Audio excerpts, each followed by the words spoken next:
Ho voluto portare la mia solidarietà, il mio affetto alla famiglia Scacco, che è stata colpita da un gesto vergognoso di criminalità.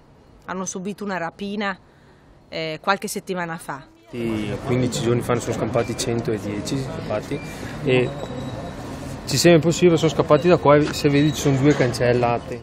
È stato pensato che siano stati liberati apposta per vedere quanto ci impiegavo io ad arrivare, perché se scappano in un altro punto è che c'è un cancello, ma aperti 2 cancelli, non uno.